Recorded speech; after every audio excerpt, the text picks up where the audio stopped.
بسم اللہ الرحمن الرحیم۔ کامیاب زندگی کا ایک راز اور ایک اصول یہ بھی ہے کہ انسان اپنی بیوی کے ساتھ اچھا سلوک رکھے اور اپنی بیوی کو خوش رکھے۔ تو آپ کہیں گے کہ یہ کیسی بات کر رہے ہیں؟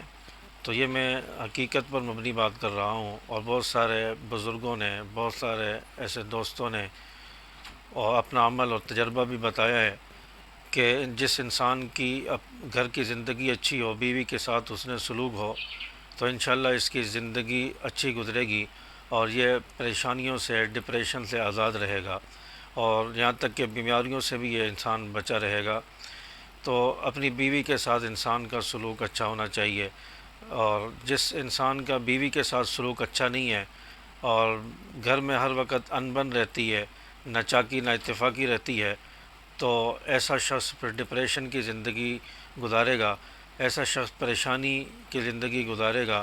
پھر یہ ہر وقت اگر گھر سے باہر بھی ہوگا اپنے کام کاج آفس میں، وہاں پر بھی ٹینشن میں رہے گا، گھر میں بھی ٹینشن میں رہے گا، اور اس کو ہر وقت اس کے ذہن پہ یہ چیز سوار رہے گی۔ آپ تھوڑی سی دیر کے لیے اگر آپ کی بیوی آپ سے ناراض ہو جاتی ہے یا کوئی مسئلہ ہو جاتا ہے، نا اتفاقی ہو جاتی ہے، تو آپ نوٹ کریں کہ آپ کے دل و دماغ پر اس کا کتنا اثر پڑتا ہے اور آپ کا مزاج کیسا ہو جاتا ہے۔ تو جس شخص کی 24 گھنٹے کی زندگی ایسی ہو، بد مزاجی ہو، نا اتفاقی ہو، تو اس کی زندگی پر پھر کتنا اثر پڑے گا، اس کی صحت پر اس کا کتنا اثر پڑے گا۔ تو اس لیے تمام دوستوں سے میری یہ درخواست ہے کہ اگر ڈپریشن سے، پریشانیوں سے آزاد زندگی گزارنا چاہتے ہیں تو اپنے گھر میں اپنی بیوی کے ساتھ اچھا سلوک کرو، بیوی کے ساتھ حسن سلوک کرو، بیوی کے ساتھ اچھے مزاج سے پیش آؤ۔ اور وہ خواتین بھی جو میری ویڈیو سن رہی ہیں، ان سے بھی میری یہ درخواست ہے کہ اپنے شوہر کے ساتھ اچھے مزاج سے پیش آئیں، اپنے شوہر کو خوش رکھیں اور اپنے شوہر کو پریشان نہ کریں۔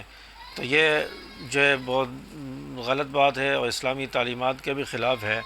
تو یہ بعض لوگ جو ہے نہ چاکی نہ اتفاقی کی وجہ سے طلاق تک دے دیتے ہیں، بیویاں طلاق لے لیتی ہیں، خلا لے لیتی ہیں۔ تو ایک جگہ جو نکاح ہوا ہے، ایک جگہ جو آپ کا نکاح ہوا ہے، اس طرح کا انسان پھر دوبارہ ملنا مشکل ہوتا ہے۔ جہاں اللہ نے نکاح کر دیا ہے، رشتہ کر دیا ہے، اس کے ساتھ اب نباہ کیا جائے، اس کے ساتھ اب رہا جائے، زندگی گزاری جائے۔ یہ جو لڑائی اور نہ اتفاقی کی وجہ سے خلا لے لیتی ہیں، طلاق لے لے کے دوسری جگہ نکاح کرتی ہیں، پتہ نہیں دوسری جگہ نکاح کیا وہ کس مزاج کا ہو، وہ اس سے زیادہ ظالم ہو، تو پھر پہلے والے کو یاد کرتی ہیں، پھر پوری زندگی برباد ہو جاتی ہے۔ اس لیے ضروری ہے کہ گھر میں میاں بیوی اچھے سلوک سے ایک دوسرے کو پیش آئیں اور گھر کا ماحول اچھا بنائیں۔ اللہ تبارک و تعالی ہمیں سمجھ عمل کی توفیق عطا فرمائے۔ السلام علیکم ورحمۃ اللہ وبرکاتہ۔